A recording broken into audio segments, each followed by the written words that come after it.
소돔성에 두 천사가 방문했습니다. 두 천사는 아브라함을 여호와 하나님과 방문했던 천사입니다. 롯이 그 두 천사를 강건해서 집에 모셨습니다. 그리고 간단한 식사를 베풀었습니다. 이제 잠잘 시간이 됐는데 난리가 났습니다. 그 도시에, 소돔성에 모든 남자들이 어른으로부터 아이에 이르기까지 동서남북에서 다 모여들었습니다. 그리고 고함을 쳤습니다.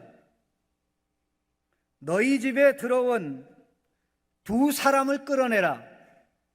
우리가 그들과 동성애의 사랑을 나누리라고 했습니다. 롯은 그들을 말렸습니다. 내 집에 들어온 손님에게 그렇게 하면 안 됩니다. 그들은 막무가내였습니다. 롯은 자기의 두 딸을 내어주겠다고 했습니다. 그 말 하는 것도 잘한 것은 아니지만 그 말도 안 들었습니다. 결국 천사들이 나서서 그들의 눈을 멀게 하였습니다. 그럼에도 불구하고 그들은 포기하지 않고 두 사람을 공격하려고 눈이 먼 상태에서도 문을 찾아 헤맸습니다. 이게 바로 소돔의 죄악입니다. 극에 도달한 소돔의 죄악. 우리가 가장 궁금하게 여기는 것은 왜 천사 둘이 소돔성에 있는 다른 사람의 집을 찾아가지 않고 롯의 집을 찾아갔느냐 하는 것입니다. 원래 소돔성을 두 천사가 방문한 목적은 그들의 죄악사항을 확인하기 위함이었습니다. 어느 집에 들어가든지 롯이 그들을 대접했던 것과 같은 동일한 대접을 받을 수 있습니다.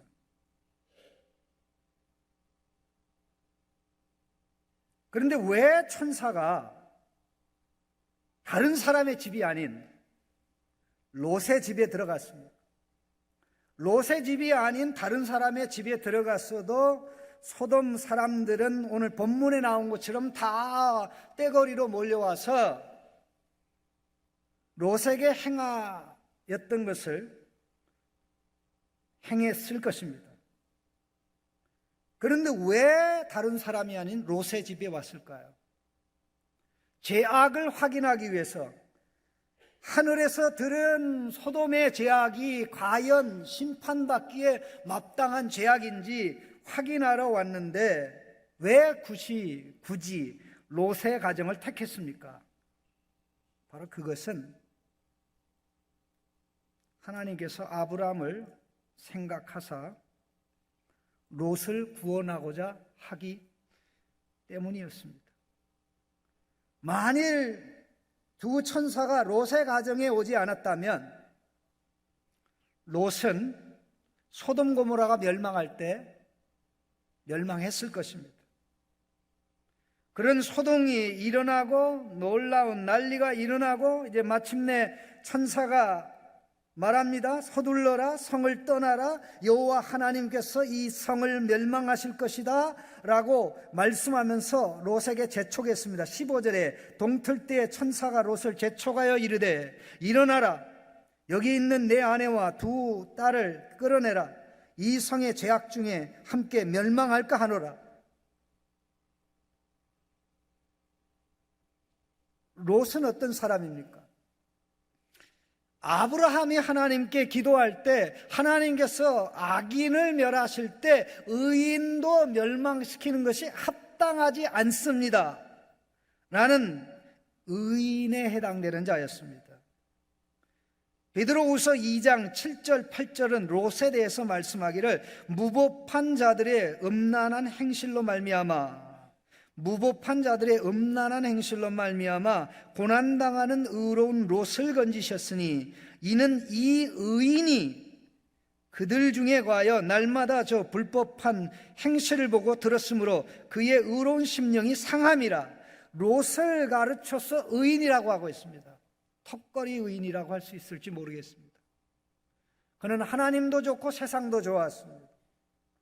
소돔 고모라 성이 멸망한다고 그랬을 때에 떠나는 것을 원하지 않았습니다. 롯의 인생을 생각해 보면 참 그가 얼마나 세상 중심의 사람이었는지 알 수가 있습니다. 아브라함과 헤어지고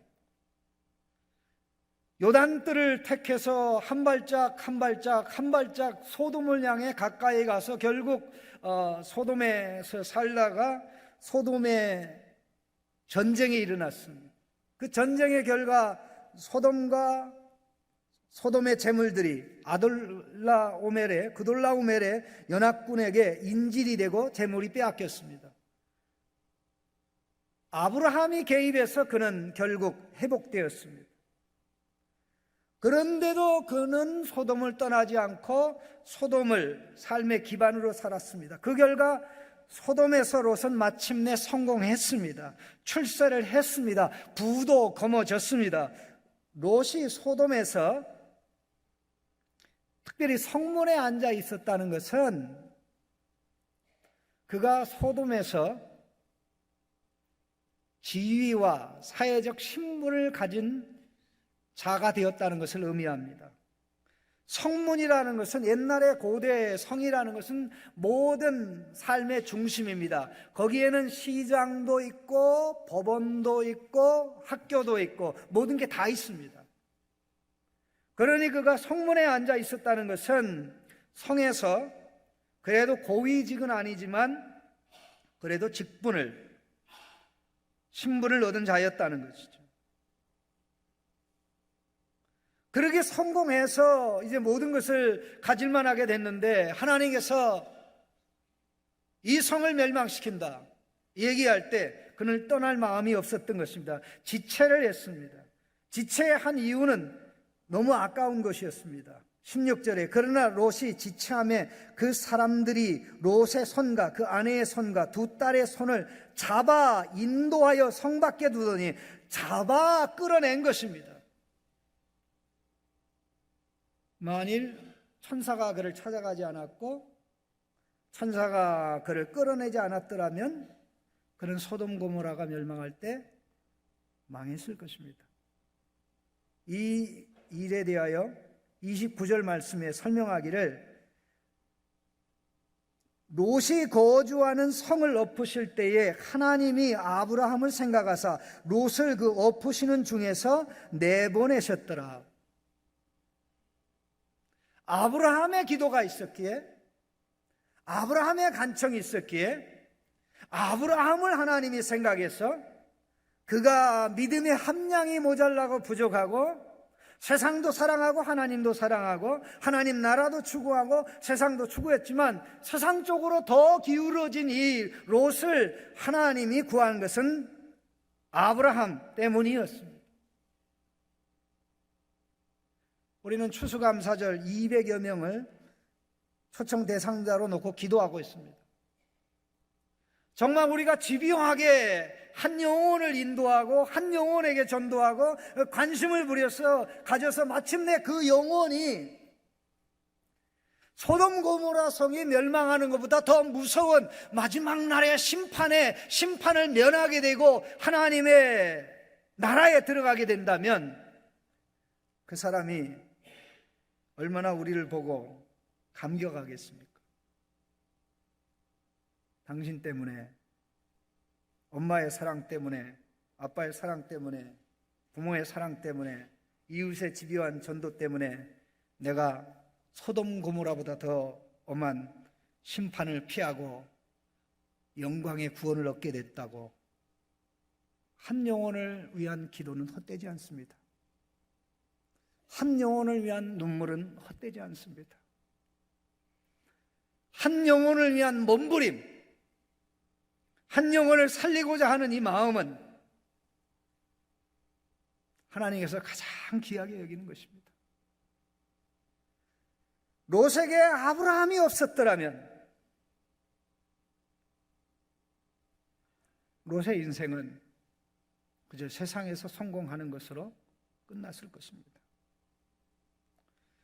우리 성도님들의 이웃이, 자녀들이 아파트 동에 같은 동에 사는 분들이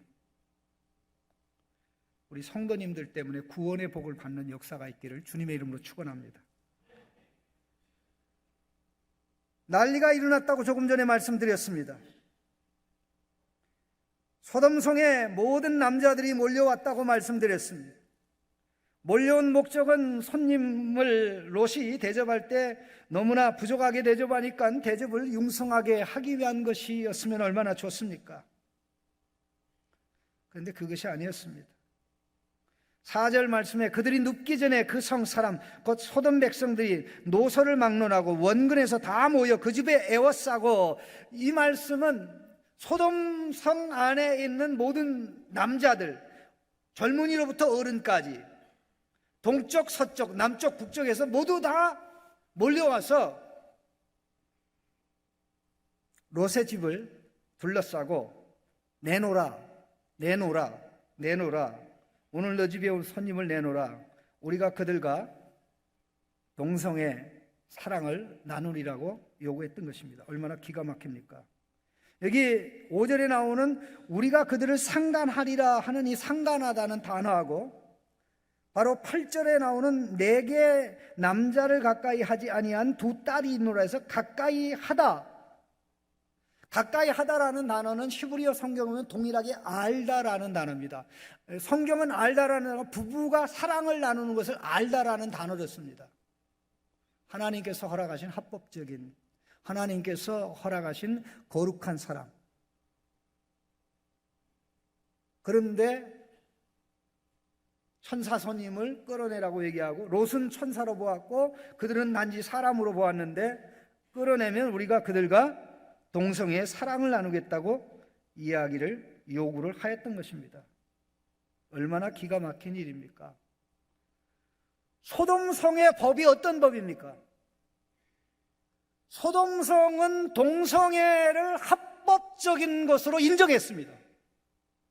그래서 모든 남자들이 어른에서 아이까지 한 사람도 예외 없이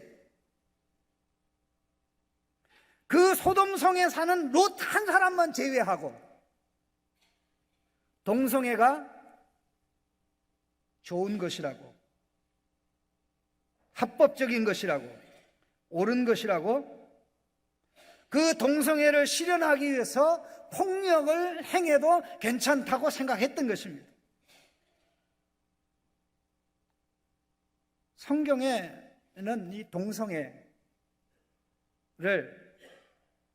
그 동성애가 언제 나타나는지를 언급하는가 하면은요, 한 국가나 사회가 멸망하기 직전에 나타나는 사회적 현상으로 소개하고 있습니다. 오늘 소돔이 멸망하기 직전에 나타난 이 현상, 하나님께서 이스라엘 백성에게 400년 후에 가나안 땅을 그들에게 줄 때 가나안 땅에 동성애의 제약이 편만했습니다.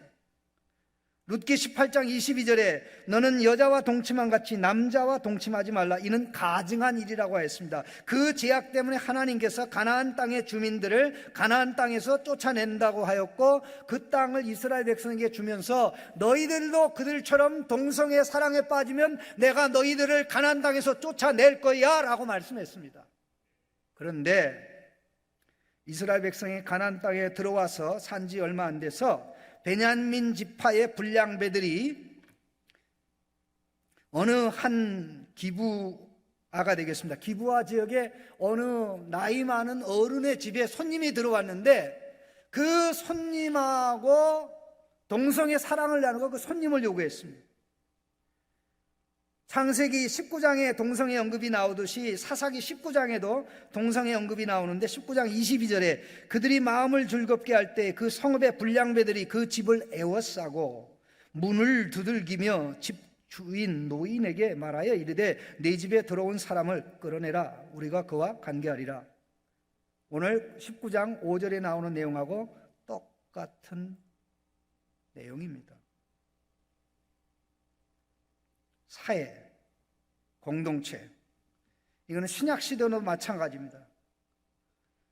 로마가 망하게 되는데도 이러한 제약이 있습니다. 로마서 1장 27절 말씀에도 그와 같이 남자들도 순리대로 여자 쓰기를 버리고 서로 향하여 음욕을 불리듯 하며 남자가 남자와 더불어 부끄러운 일을 행하여 그들의 그릇됨에 상당한 보응을 그들 자신이 받았느니라. 그리고 심지어 고린도 교회 교인들 중에는 예수 믿기 전에 동성애 사랑에 빠져 있던 사람도 있습니다. 그러나 그들이 성령의 깨끗함을 받아서 죄를 정리한 성도들도 있는가 하면 여전히 예수 믿으면서 동성애 사랑에 빠져 있는 자도 있었습니다. 고린도전서 6장 9절에 불의한 자가 하나님의 나라를 유업으로 받지 못할 줄 알지 못하느냐. 미혹을 받지 말라. 음행하는 자나 우상 숭배하는 자나 간음하는 자나 탐색하는 자나 남색하는 자, 남색하는 자가 이게 남자와 남자끼리 동성애를 추구하는 것입니다. 지금 우리가 사는 세계는 성경에 언급된 동성애보다 더 심각한 죄를 저지르고 있습니다. 그들이 동성애를 합법화했지만 성경에는 실제적으로 동성 간의 결혼을 언급하지는 않습니다. 동성 간의 결혼을 성경은 언급하지 않아요. 지금 유럽 내 많은 나라들과 미국의 일부 주들이 동성애를 합법화했을 뿐만 아니라 동성 결혼을 합법화해서 이성 결혼을 하는 자들에게 주는 모든 혜택과 특권, 자격을 수여하고 있습니다. 그리고 목회자가 동성 결혼을 주례하지 않으면 불이익을 받게 되어 있습니다. 지금 한국은 어떻습니까? 지금 국회에서 정신 나간 분들이 소수인권이라는 이름으로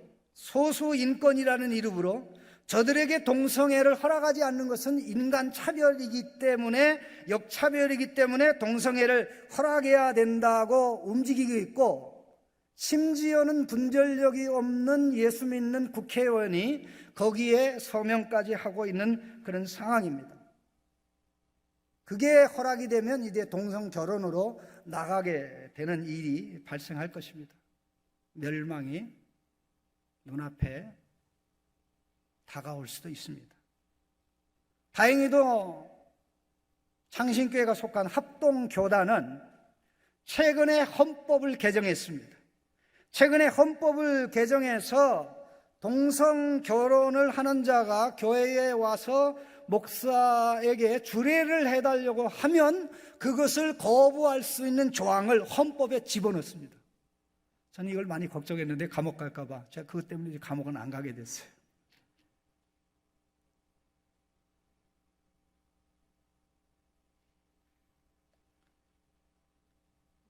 그것에 소돔의 모든 사람들이 오케이, 문제가 없다 그럴 때 롯은 아니라고 그랬어요. 롯의 딸들도 그건 아니라고 그랬어요. 나중에 아버지하고 자기들만 살아남았을 때 한 걸 보면 그것도 잘한 건 아니지만 동성애만은 받아들이지 않았어요.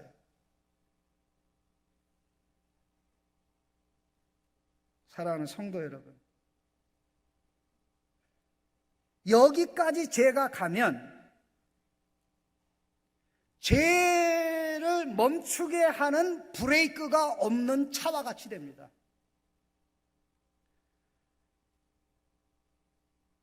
차가 달려가는데 가속 페달을 밟고 죄의 가속 페달이 밟은 상태에서 계속 가는데 구부러진 길이 오면 뭘 해야 됩니까?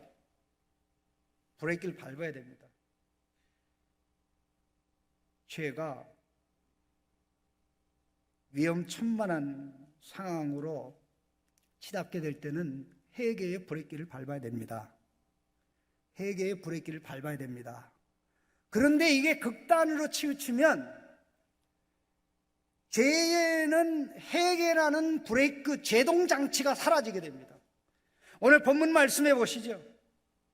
롯이 설득하는데도 말을 안 듣습니다. 롯이 밖에 나가서 자기 뒤에 문을 딱 닫고, 여러분 그러면 안 됩니다. 그러면 안 됩니다. 정 그렇다면 제 딸을 내주겠습니다 라고 했는데도, 우리가 너를 그들보다 더 해야 할 거야 할 때 천사가 롯을 집 안으로 끌어당기면서 문을 당기고, 문을 또 이제 빗장을 채우고 눈을 멀게 했습니다. 그런데도 어떻게 했습니까?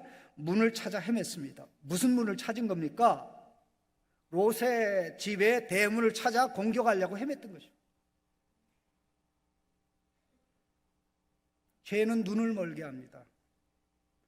소돔 사람들은 죄로 인하여 영안이 먼저 멀어졌고, 그 다음에는 육안도 멀어졌습니다.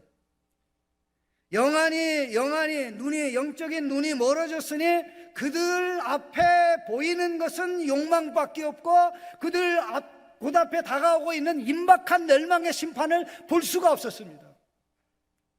욕망은 멈추지 못했으나, 욕망은 포기하지 않았으나, 그들 눈앞에 바로 다가오고 있는 영원한 심판을 보지 못했습니다. 죄가 이렇게 무서운 것입니다. 바로 이 죄의 브레이크를 밟는 사람이 누구일까요? 바로 오늘 저와 함께 예배드리는 성도님들입니다. 축하드립니다. 죄가 없어서가 아니라 우리는 죄 질 때 슬퍼합니다. 우리 죄 질 때 예수님의 십자가 앞에 내려놓고 보혈로 씻습니다. 또 씻어달라고 합니다. 나 이렇게 살고 싶지 않습니다. 사회가 이렇게 가는데 사회가 말을 듣지 않습니다. 우리가 그들이 가는 길로 안 감으로 그들이 하는 것이 잘못된 것을, 그들이 하는 행위가 잘못된 것임을 하나님 보여주십시오. 이러한 소수로 살아가는 성도님들이 가정을 살리고 나라를 살리고 민족을 살리고 세계를 살리는 것입니다.